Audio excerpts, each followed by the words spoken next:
Asking for a Friend, the law you need to know, by butlerfirm.com. Today we'll talk with my friend Kim Hoipkemier.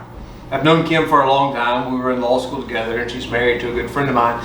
And Kim does estate planning work. So her firm is Georgia Estate Planning Probate, and Kim is the planning part of that. So she writes wills, financial powers of attorney, medical directives, and all these other documents that have to do with death that we don't really want to think about but all really need. And Kim's very good at it. She did the will for me and my wife and a lot of my family members. So we're looking forward to talking with her today. Her practice area is a little bit different from mine, so I'll learn a lot and hope you will too. I'm Jeb Butler, and I'm here with Kim Hoipkemier, a friend of mine for a long time, married to another good friend of mine. And Kim helps us prepare for the unthinkable. Tell us what you do, Kim. I do. I am an estate planning attorney, so I plan for the inevitable passing of us all, hopefully to handle it in a peaceful and organized fashion. Tell us the name of your law firm. Our firm is Georgia Estate Planning Probate. So I am the planning side of our firm, and my partner Cassandra is the probate side. I think you told me one time that most of what you deal with is death and taxes. Yes, Is that fair? as awkward, funny, I don't know, as that sounds. Yeah, death and taxes is what I do. If you're asking me my elevator speech or my cocktail introduction, I do death and taxes, yes. Okay. Well, we've all got to deal with them. We've all got to deal with them. Tell us who most of your clients are. Okay. Who do you help? Good question. So I will start with everybody needs a will, right? The will is going to allocate your assets when you pass. Everybody needs powers of attorney, and everybody needs healthcare directives. So my typical clients are family. Run that back slowly. A will, you said two other things. A will disposes of your assets when you pass. It would Okay. also name a guardian if you have minor children, a financial power of attorney, and a healthcare directive. Now those latter two documents are what we call incapacity planning documents. So for our clients that are older, may have Alzheimer's or dementia, there's an incident, an accident that causes you to be unable to manage your affairs, you're going to want those two documents in place. Most of my clients, most people we see, are young families who are starting to think about getting these things organized. Okay. Okay. So let's see. Let's pretend I want to put myself in some scenarios and see where you might come in. Because as you know, like our firm gets calls, and if we don't handle it, Yep. something like this, we refer them to you. Sometimes we'll get a call like, you know, my relative is in the hospital, they're not doing well, and we don't have anything planned. Can you help with Sure, this? absolutely, and we do get that call with some frequency. Unfortunately, we like to see folks when they're have all of their wits about them and can really make an estate plan, but there's certainly things that we can do even at that moment in time. First of all, we're going to look at the assets. How are the assets titled? Any beneficiary designations? We're going to look at the family. Is the client married? Are there minor children, adult children? Because all the answers to all of those questions really drive what we should do and what we can do at the last minute. Capacity is another issue if we've got folks in the hospital, but those are our drivers. We can certainly get documents done in a hurry if we need to, but really the phone call is there to make sure everything is organized, and we try our best to meet the client's wishes, right? If they're going to pass, we want their assets and their family to be taken care of. You mentioned how assets are titled. What does that mean? Big misconception, actually. Okay. Assets, so under Georgia law, if you have a jointly held account at Bank of America, your day-to-day checking account is jointly titled. By default, that account is a rights of survivorship account. So if just one account owner passes, it immediately becomes owned by the surviving account owner. That sounds right. Sure. As for a Okay. husband and wife, that's often correct. Mm-hmm. Okay. But what if mom is well into her 80s and she still has her capacity, but one of her adult children helps her pay bills, Mm-hmm. take care of things, so she adds her to the account. Mm-hmm. Mom dies, that account is the sole property of that one child. And so if there are some other siblings out there, they may be a little upset. I see. So that's why you get the will. So instead of going to the one child, it goes to... That's correct. however Or we correct the titling at the bank. And we clarify if mom intends for that entire account to go to the adult child, or if mom intends for that account to be split among all of her children. Yeah. And that's the time that you can make that clarification, is when mom is there to say that. Because post-death, adult child said, well, I paid all the bills, I earned this. Siblings may say, no, her will says all things are 4 ways. Does that make sense? Yeah, yeah. So account titling is one, joint with rights of survivorship. Real estate is another. Most closing attorneys in Georgia now, when you buy a primary residence, are going to list your home jointly with rights of survivorship, meaning it passes to the survivor, which is, again, generally a good thing between husband and wives. And then beneficiary designated assets. That is the other big hole. Beneficiary designated assets. What does that mean? So if you think of most Americans, a retirement plan is part of their net worth. A 401k, an IRA, a 403b, right? A tax-deferred retirement plan, whether they've been saving for. It is a beneficiary designated asset. There is a document on file with whoever maintains that account as to where that account's going to pay when they pass away. And that document supersedes the will. So it controls instead of instead of as it pertains to that particular account. Okay. Okay, so if you've got $500,000 in a 401k and you name so-and-so on the beneficiary form, but your will says something different, the 401k form is going to control. So our job as the planner is to make sure the will coordinates with the beneficiary designation, coordinates with the asset titling, so that everybody gets what they think they're going to get and that mom and dad's wishes are achieved. Right. So this makes sense. You did my will, my wife's will. I sure did. And then you had me go back and title things to where the beneficiary was like marital trust under Article 1 of the last will. I sure did. I got very specific, didn't I? Yes, it was in me. I copied it and pasted it. Yes. Lots of slides. Spouses have a little bit better income tax advantages to inheriting tax-deferred retirement accounts. So spouses get their own special rules. Non-spouse beneficiaries have a little bit more restrictive rules. So we're very particular about non-spouse beneficiary designations. Layer on top of that a minor child. So if something happened to you and your wife, we have munchkins to receive the assets. They can't receive it directly, so your will creates a trust for their benefit, and that's where trust planning comes in. I see. So a trust like holds the assets so they can be distributed to our kids. That's right. And you're naming somebody to govern the trust. Yeah. Okay. I thought about this and the scenario of like, I've got a relative, they're not doing well, we've done no planning, I need help. Like, maybe estate planning isn't my favorite thing to think about. Why not I just put this off till the last minute? Any problem with me doing that? She laughs. I think that was a no. I mean, yes, there was a problem. I don't know, you tell me. Well, I'll tell you this. Okay. You mentioned capacity. I mentioned capacity, right? Capacity is a prerequisite to being able to draft an estate plan. You have to know. What does capacity mean? As it's defined for estate planning purposes is slightly different than as it's defined for the ability to enter into a contract. Okay. Okay? So you have to know yourself a bit about your assets, not super specifics. Know the natural, your natural heirs. So who's in your family? Who are the natural ones that are going to take if things were to happen? Can you form a rational thought? Do you understand more or less what you're doing? Okay? So if you are waiting to the last minute, you may or may not have all of your faculties, right? You may not have capacity to sign a document. You may not be able to clearly articulate your wishes, your family. Don't wait till the last minute. Because if I did, like the relative or me might be out of my head, and then I can't sign a will. So that's right. It's too late. Capacity. I mean, we're all living longer than we used to. But capacity is not a light switch. It's not like you have it one day and the next day you don't. It is a gray area where it comes in and out. And how am I the attorney to know?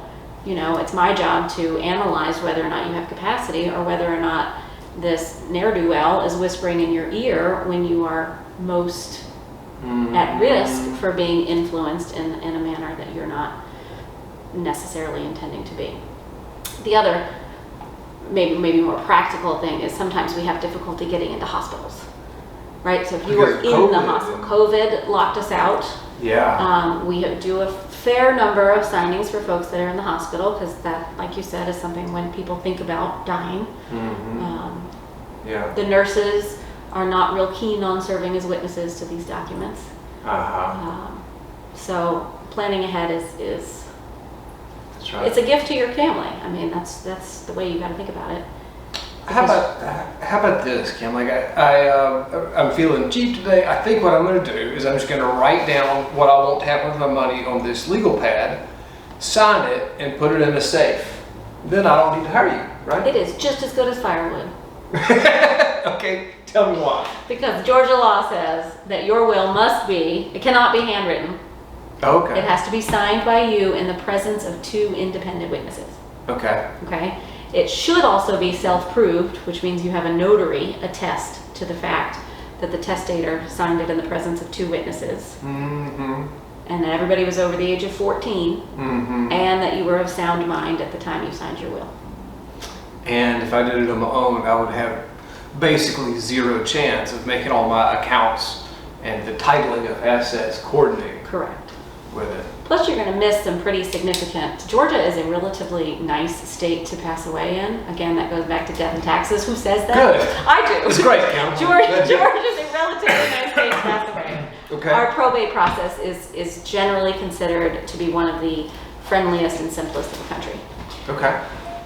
Is as long as you have the proper language in your will. Okay.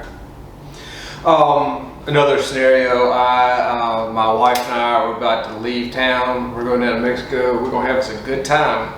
But I'm leaving the kids with my mom and I feel a little nervous. What happens if they need medical attention or something while I'm gone, or if the cartel takes me and Ann out while we're in, Tijuana? Can you help us plan for Yes, we get this call frequently, as you can imagine. My husband, my spouse, my wife and I are traveling abroad or even domestically, leaving the kids behind. First of all, we want to make sure all your documents are in order in case the worst happens. But we also have a medical power of attorney or a consent for medical treatment for a minor child. So I filled one out, gave it to my parents. It's signed and notarized. You list the pediatrician, allergies, that sort of thing. But that way, if your child gets sick, then grandma and grandpa can take them to where they need to be seen and have the ability to get them help. I honestly did not know that was the thing, but I should have. Now I do. Thank you. Okay. All right. Another scenario. Let's pretend maybe I'm a little older and my spouse just passed away, and really she handled all the money. I'm not too clear on what's going on here. I sure hope everything's in order, but it might not be. Can I call you? Absolutely. Right, What so you these gonna are do? the kind of calls that we get frequently. Okay. Because people just don't know, right? I mean, hopefully only one time in your life does your spouse die, right? Yeah. Right. And generally speaking, your checking account is going to be joint, and so we see a lot that the surviving spouse just carries on because things are working, the bills are being paid, there's money there. At some point in time, though, it's time to update the surviving spouse's documents and make sure everything is cleaned up from the deceased spouse. So if there were any assets that were just in the deceased spouse name, it's time to probate those. It's time to get those transferred. Okay. I got another question now. I don't know if you've been to my website, but I have, the greatest dog. You do have the greatest dog. You know Lou. Second to Riley. Well, we're talking about the relative merits of our dog, but that's Fair. another podcast. Okay. Purpose of this one, can you help Ann and I take care of Lou, our dog? Yes, after- and Lou needs some good care if something does. would happen to you guys. Right. Georgia Codified Pet Trust, I think it was 2010. A pet trust, right? Pet is a personal property, right? So we don't usually think about trust for personal property. But you can have a pet trust. You can name a trustee and a guardian caretaker for your pet. You can allocate some funds for your pet's care. You can leave instructions for, what your dog likes to do, how often it should be groomed, et cetera, and then the trust will give directions for the remainder of any funds if your pet passes, leaving some assets behind. So I see a fair number of pet trusts in our documents now. Yeah. Folks are taking good care of their pets. So after the dog, we can think about my children. After the dog, we go to the kids, yes. Yeah, so let's suppose that my wife and I die at the same time. Like, how are we going to designate who does what? Like, Yep. How are you going to designate it? You're going to designate it in your will. okay. You're going to designate a guardian who would have physical custody and parental rights over your minor child. Mm-hmm. Okay? Guardianship lasts from infancy to the age of 18, and then it ends under Georgia law. Okay? You're also going to name a trustee. The trustee is the person who will collect the assets that you leave behind, your life insurance, the remainder of your 401k, what's in your bank account, and distribute those assets according to your wishes to your kids over time.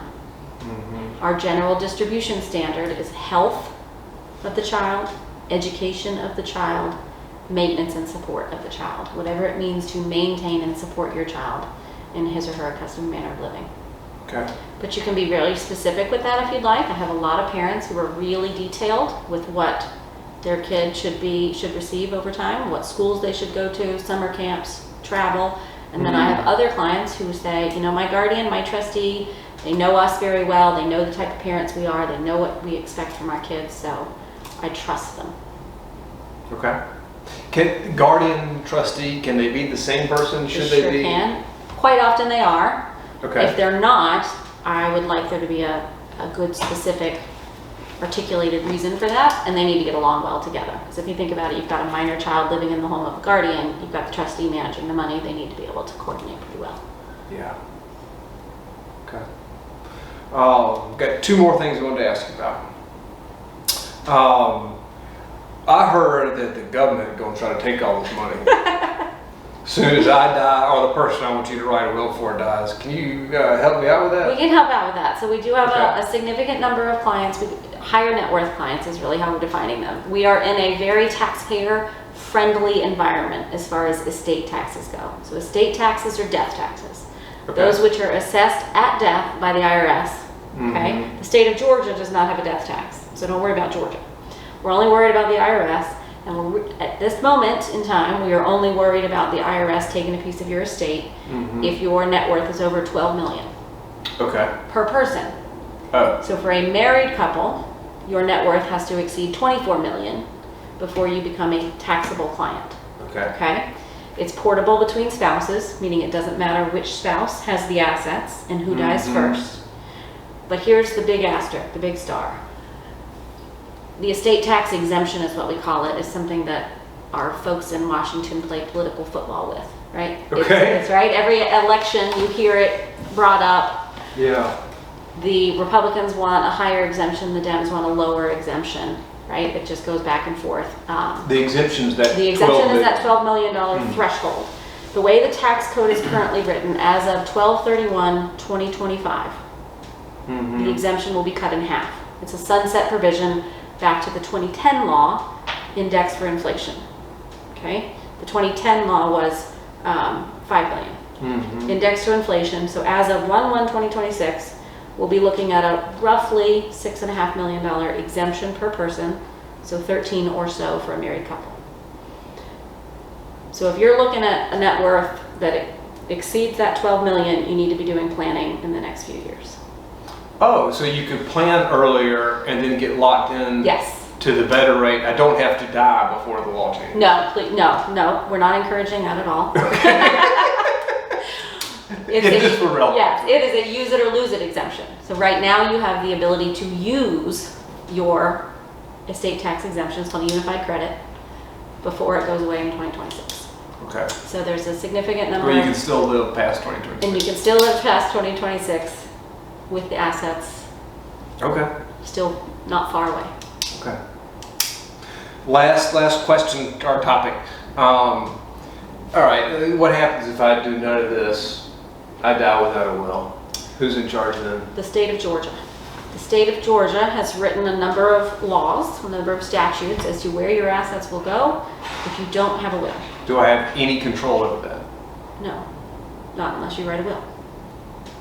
And that's what she does. We'll write your will. Write a will, get it organized, right? It's a gift to your family. If you want, it's peace of mind. Thank you. You're very welcome. Thank you for having me. Thanks for coming. Thanks for joining us on Asking for a Friend, the law you need to know. Find us online at www.butlerfirm.com.